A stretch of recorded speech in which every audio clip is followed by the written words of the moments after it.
and gentlemen, as I smack my microphone, welcome back to Stories Around Azeroth. How are you all doing today?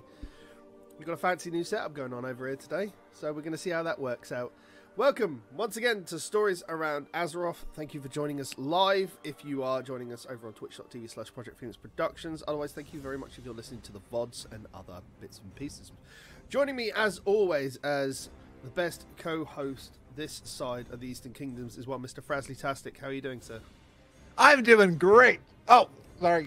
His own microphone as well. It's all good. I had to join up with my big brother. I tried to join you on the green screen tech. The audio listeners can't see. Pete has a very fancy green screen. I tried to do it, but mine kept looking really weird, so I just went for the Frazzlecast Studio. Frazzlecast Studio, and I've just got a fancy... I've got my backdrop behind me, essentially. But it's very good. Yes. I've invested in some new tech. We've got a fancy new light since people We can see you! We can see your face! Doesn't look like a really crappy camera now. It's amazing. No, actually, it looks better. I'm impressed. I still like my we were kind of showing off the size of our cameras beforehand. So. I mean, there's a couple of things I want to invest in yet to improve the stream quality. One's going to be a mixer and everything else. I get on Frazley's level with tech. It's fine. If you link me to another drinks mixer again, I swear, Mr. Frazley. No, actually, I can link you to something that just launched this week. The GoXLR Mini. Hashtag not an ad.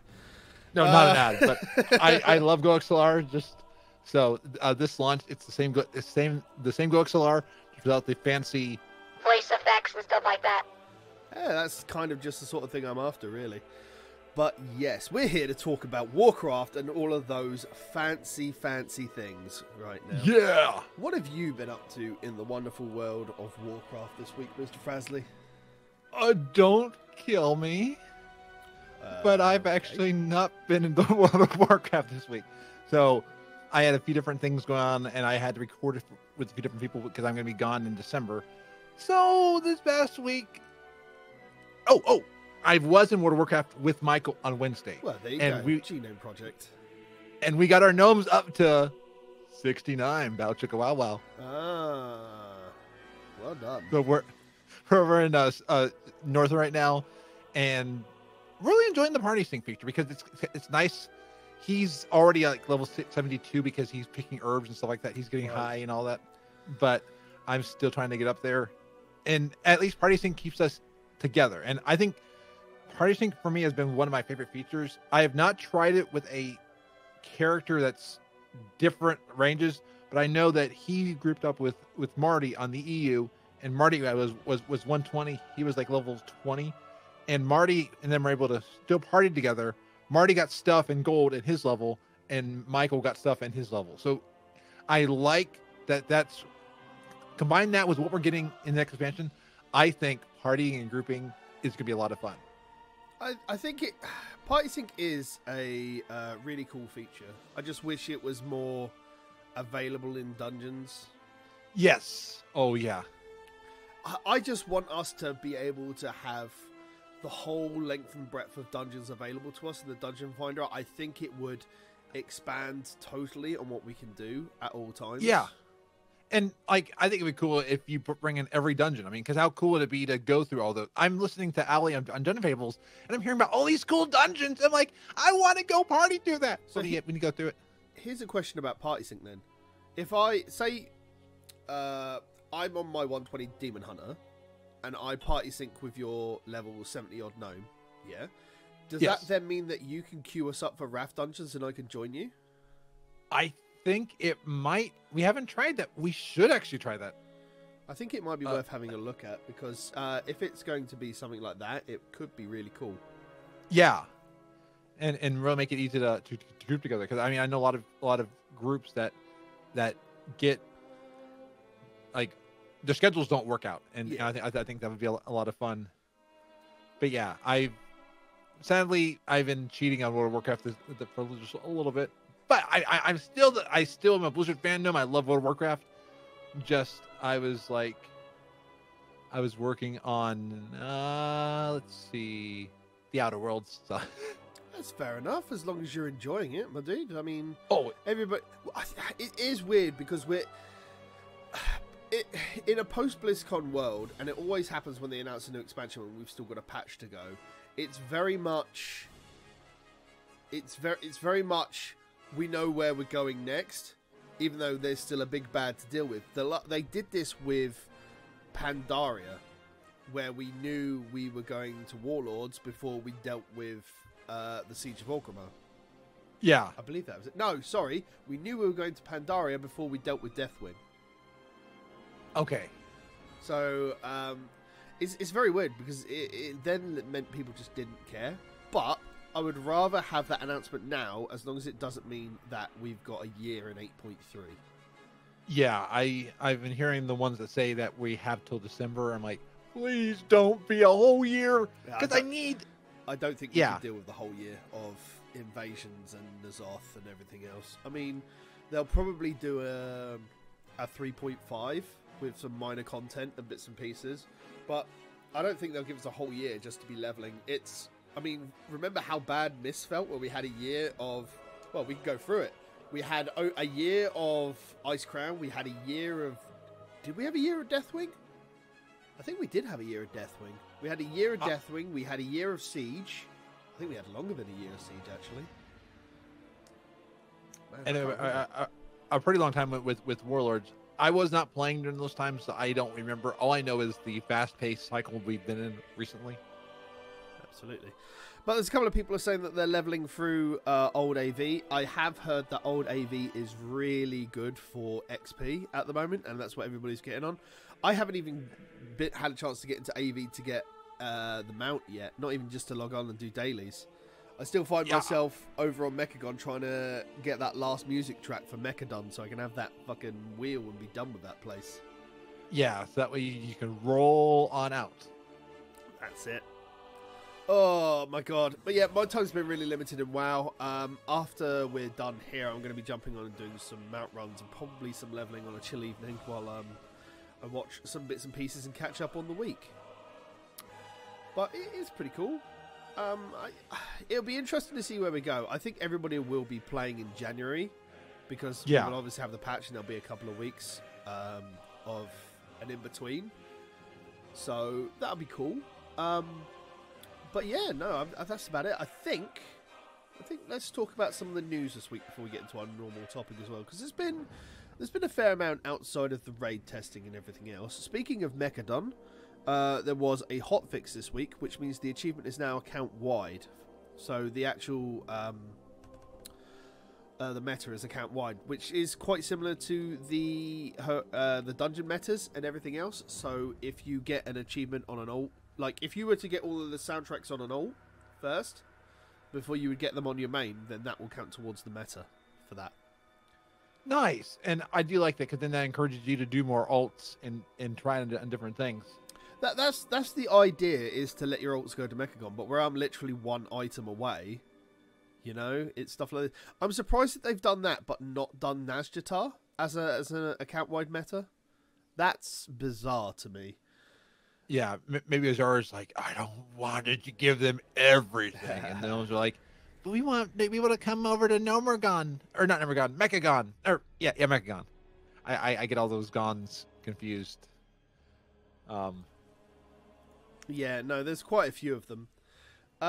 What else have we had this week? World of Warcraft turned 15 on the 23rd of November, which was yesterday for those of us joining us live. Happy birthday, World of Warcraft! Happy birthday, Warcraft in general. Like, it's 25 years for the Warcraft franchise as well as 15 for just World of Warcraft.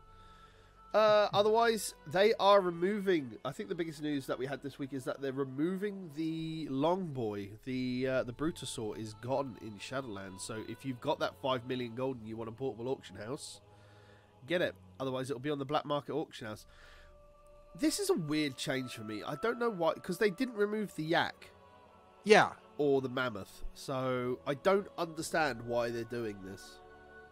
I did see one that seemed credible, that maybe they're removing it because in Shadowlands will give us our own version of the mount. Maybe they want to make the dinosaur special for BFA, and then something in Shadowlands for that one. But I'd understand that if gold was as easy to acquire in BFA as it was in previous expansions.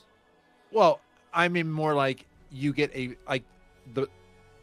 may be a bad example, but like the Brawlers Guild, you get different types of the Brawlers Guild thing based off which season you do, and maybe they just felt like they wanted to make the Longboy special, and maybe like you get Sylvanas comes out, you want me to sell your auctions, or we get him out where Gallywix is there. Ah, yes, I'm Gallywix, and I'm going to sell your stuff on the auction house. Jesus, it's literally insane. We've got a couple of cynical people saying it's a way to pump token sales so people buy the mount. It wouldn't surprise. It's a cynical way of looking at things. What do you think? Honestly, I hate to say it. I don't think that I don't think that they're wrong. I could see that perspective too. I mean, I would hope Blizzard would not be doing it. It did surprise me that they're doing that, or else there's a lot of gold in their logs, and they saw there's a lot of stuff left over, and they want to make gold less, because one thing of Classic is there's a lot less gold, and maybe they're trying to get rid of a lot of the stuff that they gave us. Gold is irrelevant though, because the gold it's just like everything else. Everything, as a mount collector myself, everything in this expansion costs way too much gold than what the income allows. If this was Warlords, or we had the same amount of money that Warlords was giving us because of those tables, even Legion was a bit healthier than what this one is. Yeah. It would be acceptable. I would accept those sort of prices, because gold, if you played the game and had all your alts and you were doing the mission table and all the alts, you had that gold supply to drop on these things. They've literally tried to solve a gold economy which Blizzard forced upon themselves two expansions ago. This is a problem of literally Blizzard's own doing to try and rectify the mistake from 2 expansions previous. And all it does is it harms anyone that started in Legion or BFA, because they'll never be able to make that sort of money, because the auction house certainly is not worth it these days for the time you put in to go farm your herbs and everything else. It's really bizarre. I don't understand the change on that one. Yeah, it's one that when I saw it, the fact that getting the auction house mount, it gives you something that you can't get. It's not just a model that you can't get or a skin, but the fact that they're taking away something that has such a benefit, I don't agree with it, and I hope that there's something with it, or maybe we're gonna get a mount shoe type thing that gives you an auctioneer, because maybe they're like, okay, we'll give you some way to access. I would hope it's not being taken away. I mean, it's moving over to the black market auction house. That's the bonus. It's staying within the game for people to buy, but it should just stay on the vendor. That's the thing. Yeah. I don't understand why they're taking it off the vendor. And I mean, unless Blizzard improves the amount of gold we can make in Shadowlands, then those mounts are going to stay at massive amounts of gold that the game can no longer improve it. I want it just for the sake of collecting, but then I also want all of the frogs that I can buy and everything else. It's so bizarre. But yeah, anyway, otherwise there's been a lot of 8.3 stuff. We've had another version of a Vision of the Zoth, where the assault in what's it called? Oh my goodness, my brain has literally had a fart. What is the name of that zone in Pandaria? The Vale of Eternal Blossoms. Yes. There's another version of the invasion which is good. I like this. It means that not only is it jumping between Uldum and Pandaria, it's also got a variety of what the invasions are going to be. So it's not going to be the same invasion every week. Just like if you went... Like, the Legion invasions had some variety in which world quests were up, but the end quest was always the same. Same with the Horde invasions in BFA. Like, there's some small variety in daily quests, but essentially the last quest was always the same. So, having a variety of these things, the fact that they'll be up for a whole week, I'm really interested to see where they go. It will probably get old after 2 months or however it is, but the fact that they've given us, we've still got the continuing like massive corrupted invasion of corrupted vision of Orgrimmar and Stormwind. I'm definitely looking forward to those as well. Yeah, and I'm looking forward to the fact that it scales. I'm looking forward to going in and playing something that's going to keep updating, and I'm going to keep getting stronger, and I can either go with friends or by myself. And did you see that they are getting rid of the infinite trait? I did. This dropped literally after we finished podcasting last week, didn't it? So, but what they've done instead is that they've put it on the cloak. So the cloak will be forever upgradable, which I kind of like and I kind of don't. It does ring true for the same way that they did the trinkets from the end of Legion and Argus. But does that mean you've got to kill Zoth every week if you want to keep upgrading forever your cloak? Because as a heroic raider only, we literally only clear the place until we don't need gear anymore. You know, and then we're done. Which, if it's anything like the rest of the Raiders expansion, it's only going to take 1 to 2 months. So they are cloaking where the infinite upgrade is. You tried so very hard on that one, didn't you? Yes. Jesus. It's weird. I like the idea of having something that's grindable infinitely, you know, until you're done, because it's only going to be a max item level they're going to allow you to do to cap it as well, because they don't want you to be in there, which means that we will probably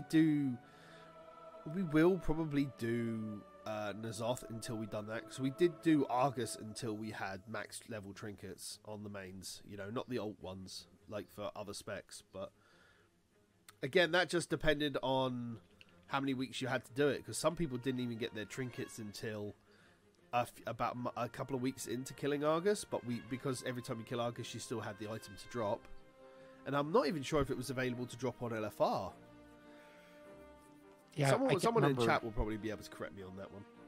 Yeah, our chat's always good at being able to pull up. Chat is slightly better than me when it comes to knowledge, which is slightly frightening.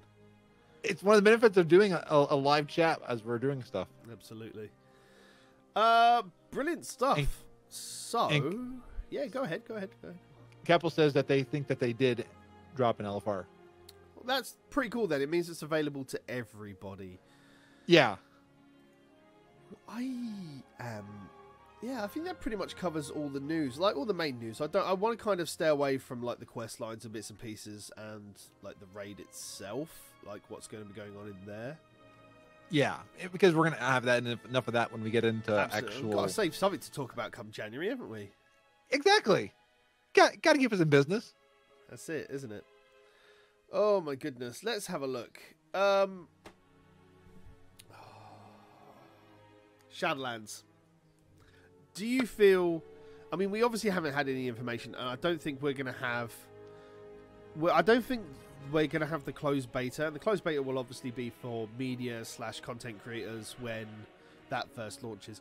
Do you think, after how successful the WoW Classic closed beta was, that they'll keep Shadowlands restricted? It would raise hype, and if you give people something that is exclusive, they're going to want to play it. Do you remember the hype that, like, yeah, and people are going to be like, oh, I want to see that creator who's doing this, and I want to hear what they're doing. And creators then are like, oh, I want to play because I got this. Nobody else has it. And then once everyone had it, you're like, that's okay. That's so it, isn't it?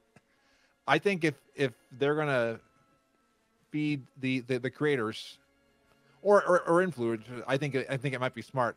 Because I remember there's only been one one time you could ever guarantee your way into a beta, and that was when you bought the yearly pass, which gave Tyrell's mount in Warcraft, and that was Mists, I think.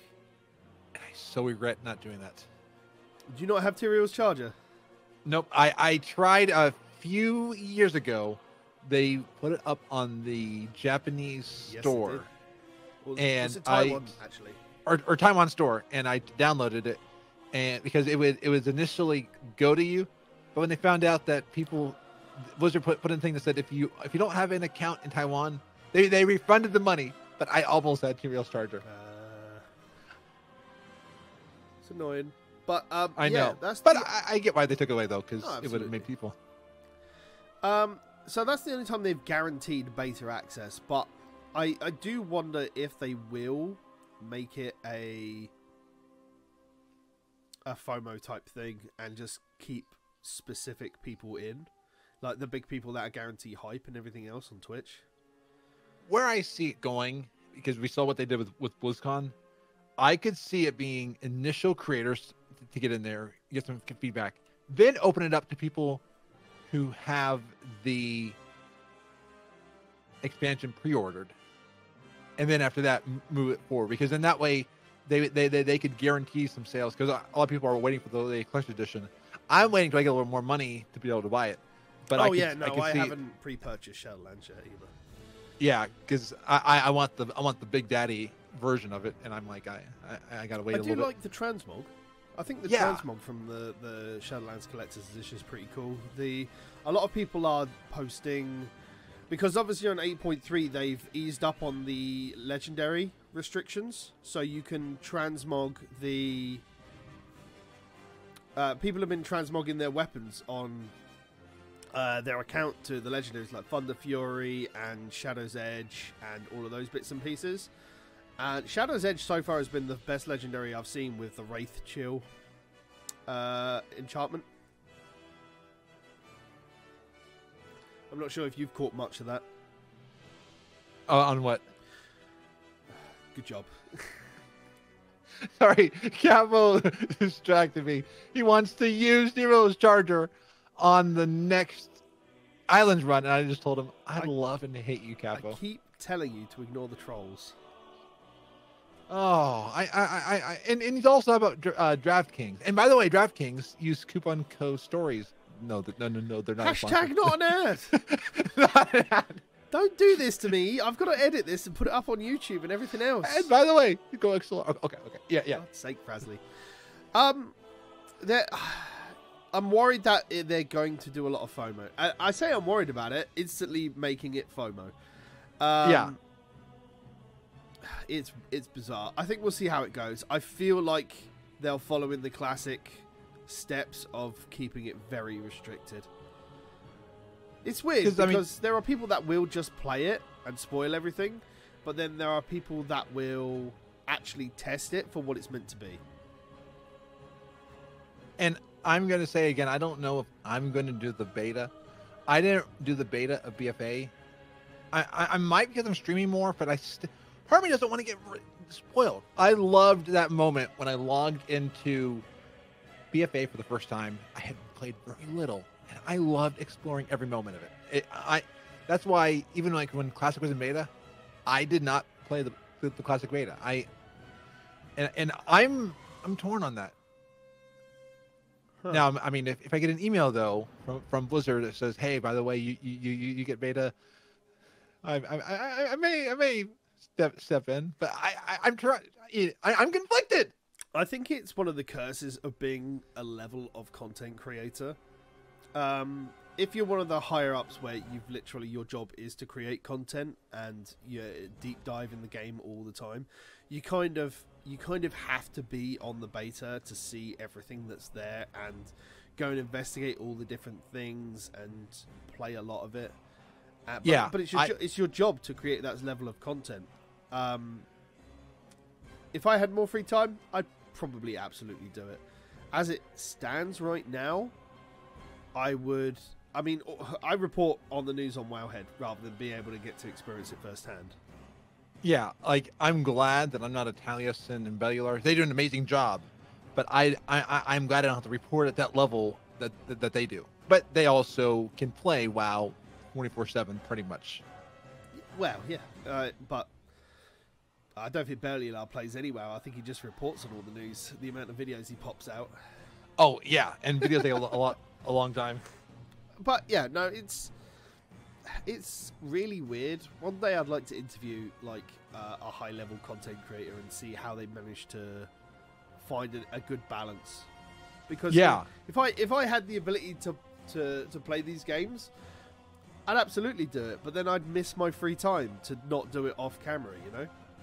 Oh yeah, I mean, and that's one of the downsides of being a content creator. Like after this, I'm going to be editing because I still got to do stuff. I'm not going to be gaming on a Sunday night. And that. But yeah. Oh, I'm also always amazed at it is pretty cool when you get to the level of Velar that I do think that they do delegate some of the editing out to somebody. Like I saw that some of the thumbnails that Velar uses, somebody else makes them, and I would love to be at that point. That has been a thing for the longest time. Like websites like Fiverr, you could literally just go and essentially prioritize your work to someone else. I can't remember the actual word for it, but delegate is a word I could use. Delegate your work to someone else to do, pay them to do it. Which is smart. And and I was talking to somebody at some point, I may have to do that. Well, the amount of podcasts you make, at least you don't edit this one. Yeah, and thank you for editing this one. And it's mine. Yes. Well, it's ours. I'm going to say it's ours. We're both here every week, except for when and go on holiday. Yes. Yeah, you go on holiday for a couple weeks. That's in about a week. It's fine. Yeah, it's odd. I think Capo's put it right. It would stop being funny if you had to worry about putting on a dog and pony show. I think that's why. I think Taliesin and Evertel have the right way of looking at it. They stream and have a chill stream every day. They do the one big weekly show where they gather all the news and get all the sources and everything else, and then they just enjoy a lot of it off camera and everything else. I think that's a really good way of doing things. Like even Preach Gaming, who was the reason I got back into Warcraft after Pandaria. Like I was pretty soured on Warlords, but he was the reason I got back into WoW itself.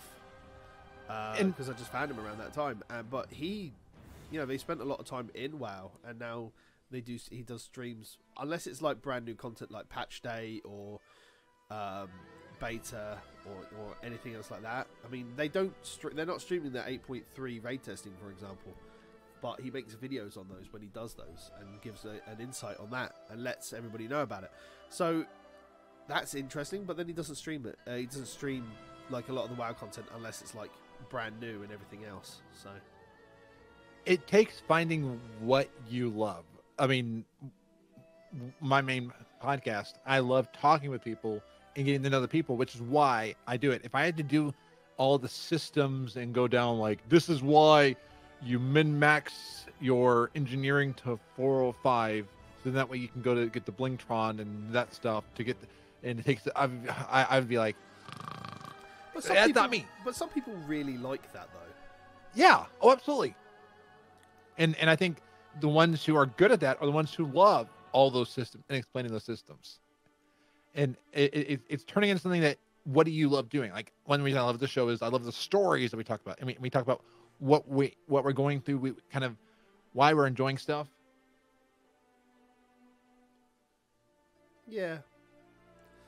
I do like creating content though. Like, we've got this that goes up on Twitch. When I've got time, I do other Twitch streams and I do that. But only specific content I make goes over to like the YouTube channel and that. And when they did pet battles, I did this whole thing of I actually did a pet battle guide on like priority damages and everything else. And that's lost way deep in the annals of time. But you'll see a specific thumbnail I got. I'll have to dig it out and share it with you later on. But actually, I could see you loving doing that because the way you talk about systems, I think you like systems and you like figuring out systems.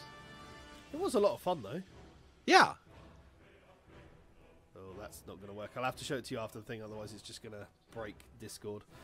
Yeah, we don't want to break Discord. Because I'm screen sharing rather than I'm not screen sharing. I'm capturing the screen rather than capturing Discord itself, which is a bit weird. But it'll break everything. But I'll show it to you afterwards. I don't know. Content creation is weird because I remember when I was doing daily videos, I got burnt out on it a lot. But then they were just let's plays essentially, you know. Whereas nowadays I make the podcast, I do the races with my friend Andy, and then they go up on YouTube as VODs and everything else. Would it be nice to have an unlimited budget and make your own kind of content? I think it would. Would it be nice to learn Blender and Steam Filmmaker and make like Warcraft machinima? It absolutely would, but that's a big time investment, and knowing how to import them, rig those models. But if you learn how to import them, rig those models, I mean, look at the amount of people that can get jobs just because they know how to do that sort of thing. So there is also a gateway from being a content creator into getting a job with a company you love because of it. Yeah, it's an unpaid job, but I've got a job with a organization because I do podcast editing. And it all started with me working on it through my podcast. And they said, "Hey, we have this position opening up. Would you like to do the podcast?" And I do it. That's brilliant. I mean, it's fun. That's the thing as well. You enjoy it, and therefore, therefore you've got this other job because you enjoy doing that and everything else. It's definitely interesting, and it's a topic that I'd like to explore more on if we ever had the opportunity to get a big content creator on. Oh, absolutely. You know? But for that, I think it's going to be a good point to call it a day, as I noticed that on my Legion hoodie on the actual stream, these green lines have been chroma keyed out as well. Oh, so, nice. Essentially, my arms are broken, and I have holes in me, and you can see through to the other side. But it's fun. You are your chroma key. Oh my god! Thank you very much, Mr. Frazley. Where can they find you on the internet if they don't know you? I'm on Twitter at Frazley-tastic. You can find me every week talking with different people around Azeroth at gnomepodcast.com.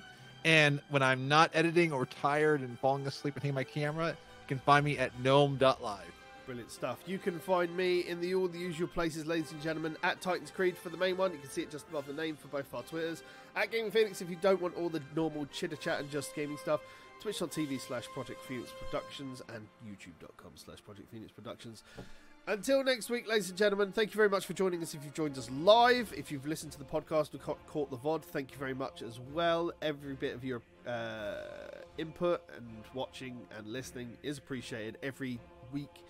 We shall be back next week, ladies and gentlemen, with another episode of Stories Around Azeroth. And until then, as Mr. Frazley likes to say, let it go and be awesome. Thank you very much, ladies and gentlemen. Until the next time, we'll see you then.